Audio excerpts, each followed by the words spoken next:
her.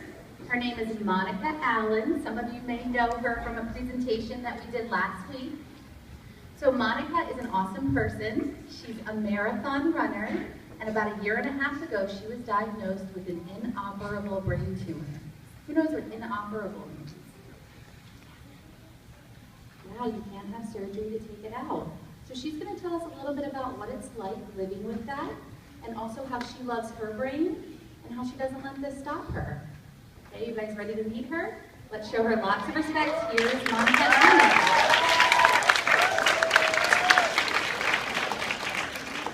Hi, thank you. I'm going to stay over here. I have some pictures to share today. So I wanted to tell you a little bit more about me and my brain and my life experience. A little bit about me. I love Hello Kitty, and I hate cheese, which makes me really weird. I'm probably the only person I know that doesn't like cheese. I was in Wisconsin last year and I saw these hats and I had to take a picture for my family so they would make fun of me. But I grew up in San Francisco. Picture me and my husband moved back to visit a couple years ago. And when we were running the San Francisco Marathon, they closed down the Golden Gate Bridge and we get to run across the bridge, which is really neat. You can see how much fun he's having. Not much fun. I had a great time. But so I grew up in San Francisco and I went to school at UC Santa Barbara and I studied mechanical engineering. So this was my engineering class when we went on a field trip to Chevron. We all got to put on hard hats and pretend we were real engineers at that point, which was fun. And my dream when I grew up was to design toys. I wanted to design like Barbie Jeeps or something. I wanted to work at Mattel, which is in LA, design toys, or work at Disney and design rides. So the engineers at Disneyland are called Imagineers, which I thought was really, really cool, and I thought that would be fun. But when I got out of school, I actually went to work at a robotics company, which are kind of like adult toys, I guess. But you know, these big robots go around and they inspect parts, usually car parts, to make sure that they're made properly. And I also worked at a video game company, which is kind of a toy kind of thing too, which is really fun. So I was an engineer for a few years, and I decided I wanted to go back to school and maybe get into marketing. So I moved to Arizona, and I went to grad school at Arizona State, and I studied business there.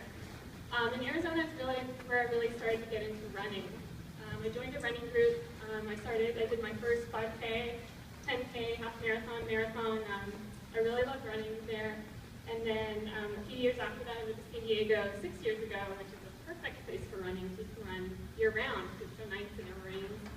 And I kept running more. And once I moved here, I got involved with Girls on the Run, which is a program that I know you have here. So I coached in Carmel Valley. I coached the Girls on the Run team, which was the elementary school kids, and then I also coached Girls on Track, which is the middle school girls. I did that for a number of years, and my friend Tara, in this picture with me, we were both coaches for Carmel Valley. We started a business called Glam Runner, and we made tutus. So we made tutus for runners or people who wanted to dress up and have fun. And we started running all of our races in tutus and dressing up and just sort of having a little bit more fun. So living in San Diego, running, racing, working, everything's going great. And about 1.5 years ago, I started getting these really bad headaches, and they weren't normal headaches. Like, they didn't last for hours and ache. They're just really sharp pains, and they'd come on for 20 seconds and they'd be gone. And they happened when I moved around. Like, I'd bend down to tie my shoes, and I get this horrible pain, and I'd stand up and it'd go away. So I kind of felt like something was wrong, and I saw a few different doctors, and I'm so healthy otherwise that people just, you know, the doctors didn't think it was anything and told me I needed to sleep more, needed to rest, not be so stressed out. But the headaches kept getting worse and worse, and finally I saw a doctor that had me get an MRI. So I don't know if you've heard of this. So this MRI machine can look into your body, and this is what they usually use to look at your brain. So you lie on this table, and they slide you into this big machine, and you have to lay there, and you can't move for an hour, which is really difficult. You can't move at all. And it takes all these really detailed pictures of your brain, which look kind of like this.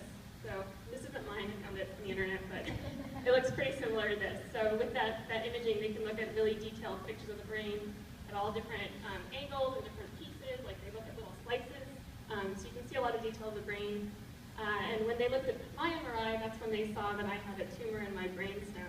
So the brainstem is that little part, like the base of the brain, if the brain were a flower, right between your ears, and your brainstem controls your heart rate and breathing and swallowing, and it's basically what keeps you alive, which is really, really, really scary. So after I was diagnosed, I was in the hospital for surgery. So since my but they were able to go in and do a biopsy, which is when they take a little tiny piece of the tumor and they look at it under a microscope and they look at the cells, and that's when they found out that it's cancer. They're also able to see what type of cancer it was.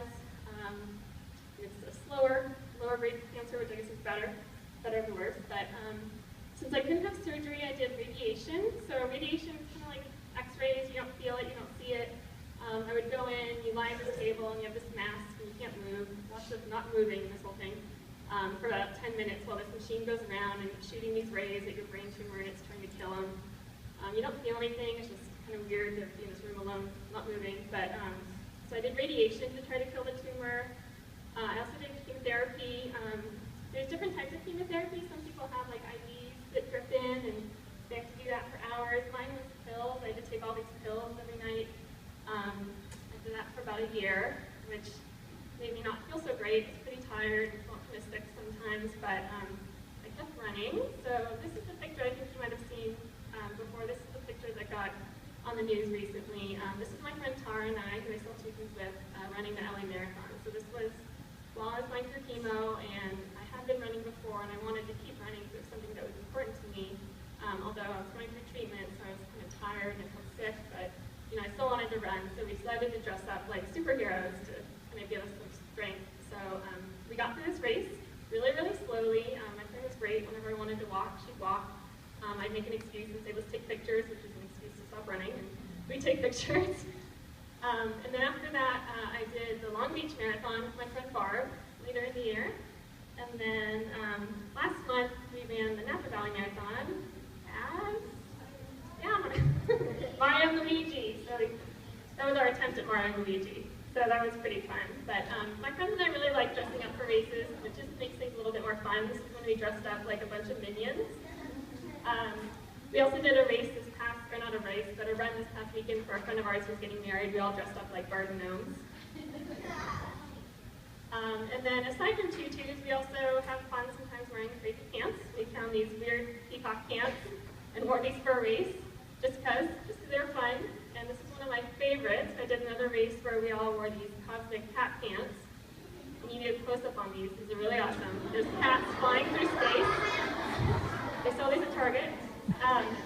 And I saw this quote, which I think really kind of made me smile. So there's power in looking silly and not caring that you do. So for all of us, as individuals, we express ourselves, my friends and I, running by wearing different outfits. And I know we look kind of silly, but it's something that we have fun doing and that we're comfortable doing. So as far as reasons that I love my brain, one reason is that it helps me be caring.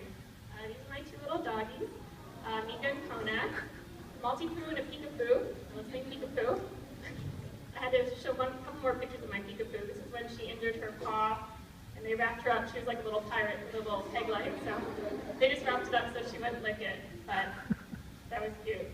I also love my brain because it helps me be intelligent.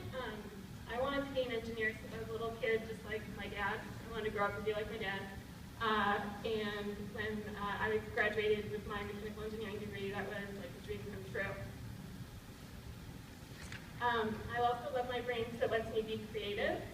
I'm not the greatest artist, but I took this paint class with some friends recently where there's 30 people all trying to paint the same painting, and there's one teacher, and she goes step by step, as you can see on the left. So she does step 1, paint the top blue, and we all paint it blue. Step 2, paint in the water. And in the end, our paintings actually kind of look like they're supposed to, which is amazing. And this is another time my friend Tara and I did this as well, and you can kind of see we're both trying to do the same painting, but they look a little bit different, but they're pretty close. I also love my brain because it allows me to be confident. I think you saw the Katie Couric segment, and I was really, really nervous going on. I mean, I was afraid of being on TV and saying something stupid or just not answering the question properly. I was afraid of tripping, so I had to walk out on the stage. I thought, what if I trip right when I walked out? So I was really nervous about going on, but I kind of had to not show that and just be confident and know that I could answer the questions properly and know that I could, do good on this segment. I also love my brain because it allows me to be motivated. Running a marathon in particular requires a lot of motivation. This was at mile 20 at one of the races, and does anyone know how far a marathon is?